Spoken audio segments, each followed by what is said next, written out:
Hello दोस्तों, civil education channel पर आपका स्वागत है। कल हमने दीर्घ संधि पढ़ी थी। आज हम उसके कुछ एग्जाम्पल ले रहे हैं जो कि हमारे एग्जाम के लिए बहुत ही महत्वपूर्ण है। कल हमने क्या पढ़ी थी? दीर्घ संधि पढ़ी थी। दीर्घ संधि किसे कहते हैं? दीर्घ संधि किसे कहेंगे? जब दो समान स्वर।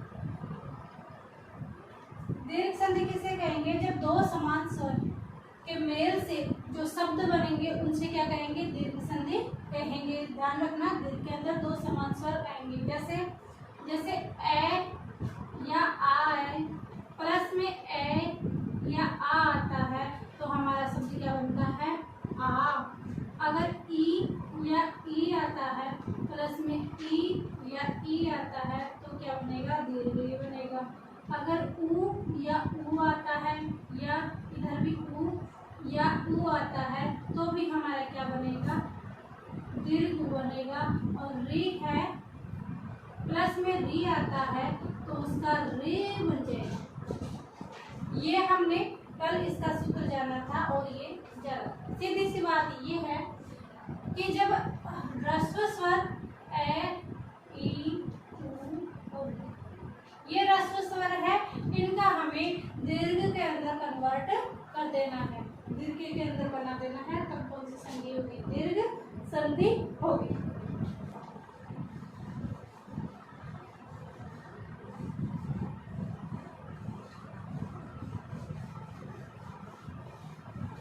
हमने दीर्घ संधि की परिभाषा देखी, उसके सूत्र देख चुके हैं। अब हमने कुछ एग्जाम्पल कल किए थे और कुछ एग्जाम्पल आज करते हैं। इन एग्जाम्पलों को आप एक बार स्क्रीनशॉट ले लीजिए और एक बार आप खुद कीजिए।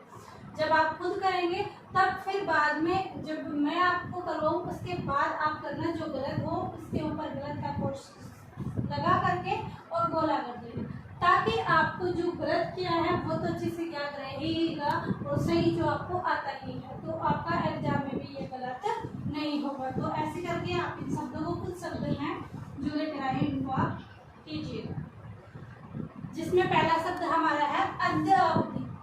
अद्यावधि का हम करेंगे तो हमें तो क्या करना है? सीधी सी बात ये है कि हमें दीर्घीकरण देखना है। इसका दीर्घीकरण है जिसमें पूर्व पद का अंतिम वर्ण और जो अंतिम पद है उसका क्या करना है? पूर्व पद लेना है।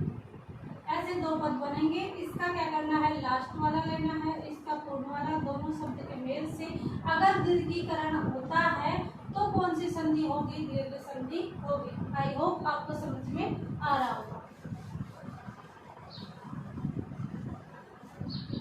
अद्यावधि के अंदर देखते हैं अर्ध। ये हो गया, बचा क्या? यहाँ पर बदी और यहाँ पर क्या बचा? अवधि।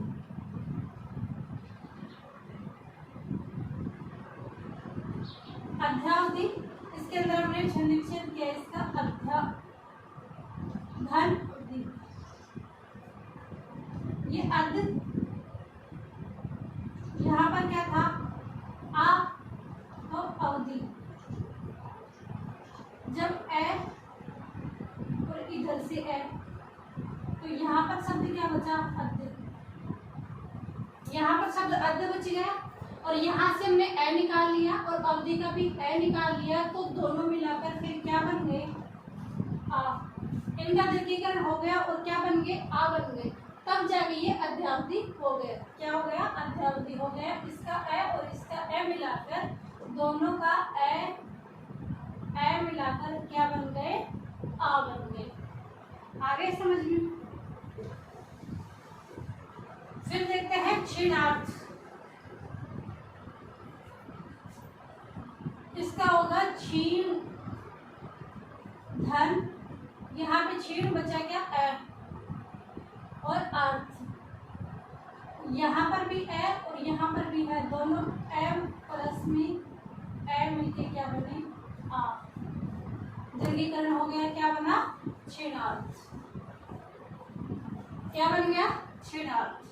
ये क्षीण शब्द है, क्षीण के और अर्थ, क्षीण और अर्थ ऐसे यहाँ पे निकाल गया आ, तो क्या बन गया क्षीणार्थ।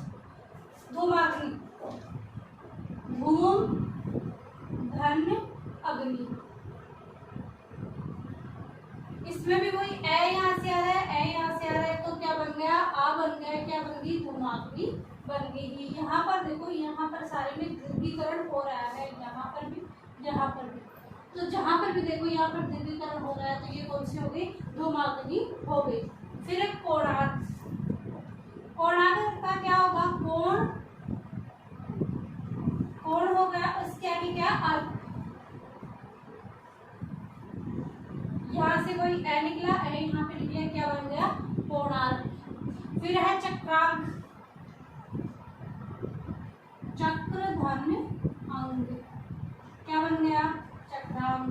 फिर है पथ्य, पथ्य, अब देखना पथ्य, पथ्य के बीच क्या आ रहा है आ रहा है। आप अगर डायरेक्ट निकालना चाहे तो ऐसे देखना, पथ्य और पथ्य के बीच ए आ रहा है, चक्र और ए के बीच में ये आ रहा है, कोणार्थ कोण और अर्क के बीच में आ रहा है। तो आप डायरेक्ट भी ऐसे कुछ ही मिनटों में ऐसे देख सकते हो कि कैसे इन सारे शब्दों के अंदर हमने बिना अर्थ किए भी देखना कि सभी में आ रहा है। कमल पूर्णार्थ है तो आ यहाँ पे है, मृग पूर्णाक्षर है तो आ यहाँ पे है।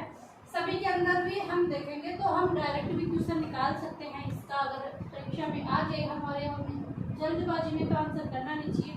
फिर भी अगर हमें टाइम बचा है और देखना हो तो यहाँ पर देखना आ दीर्घ ई उ दीर्घ वाला और री, ये शब्द अगर बीच में दिख जाए दोनों शब्दों के मध्य तो हमें कौन सा करना है दीर्घ संधि करना है।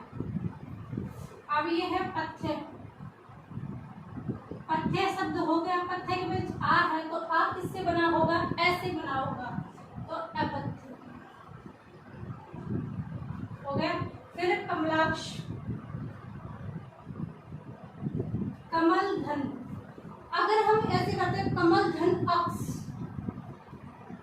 तो ये हमारा गलत हो जाएगा।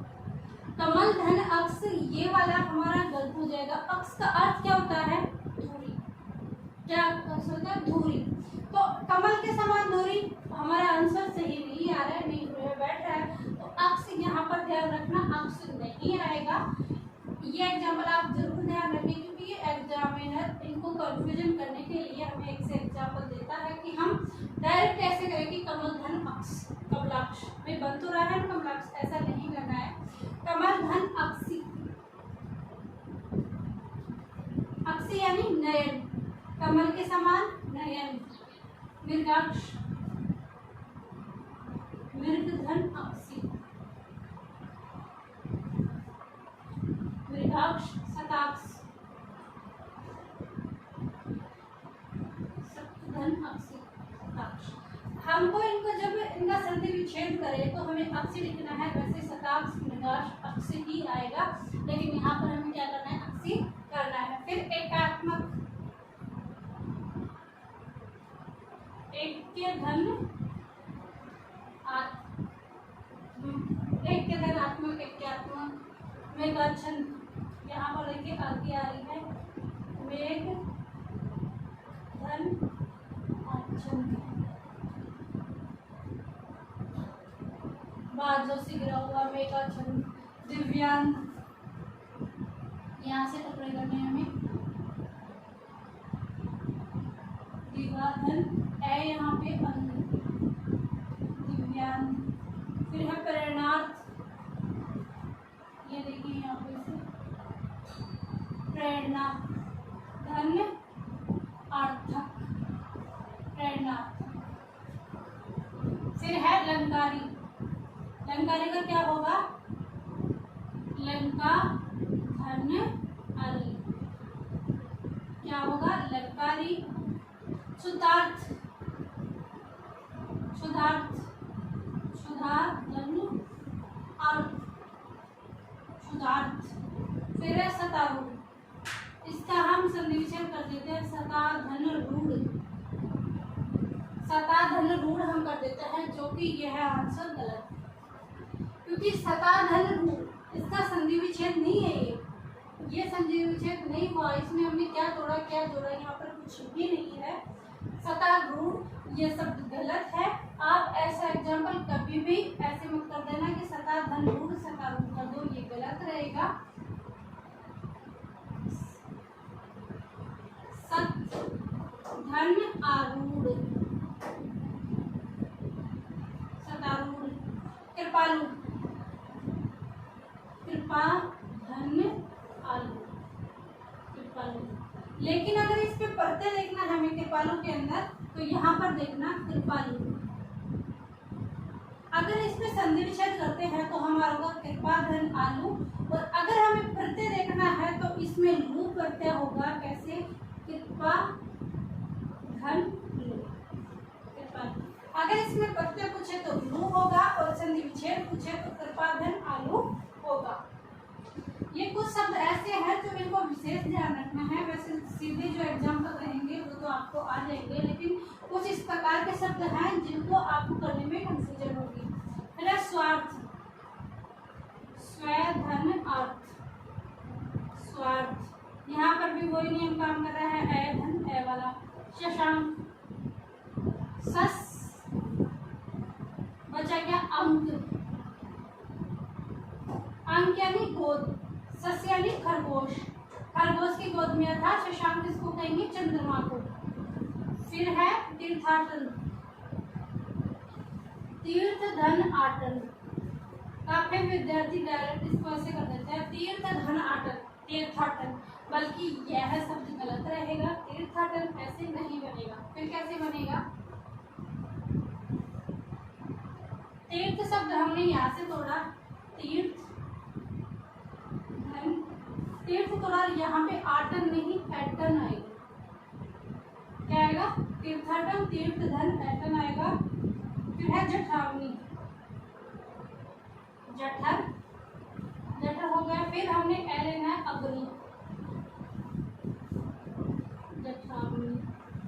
फिर है रुद्राक्ष, इसके भी टुकड़े करने हैं। रुद्र धन अक्ष नहीं लेना है हमें, अक्ष नहीं लेना है, अक्ष नहीं लेना है। शब्द हमारा क्या आएगा? अक्षी। क्या आएगा हमारा शब्द? अक्षी। अक्ष नहीं लेना है, रुद्राक्ष में आएगा अक्ष। रुद्र धन अक्षी रुद्राक्ष।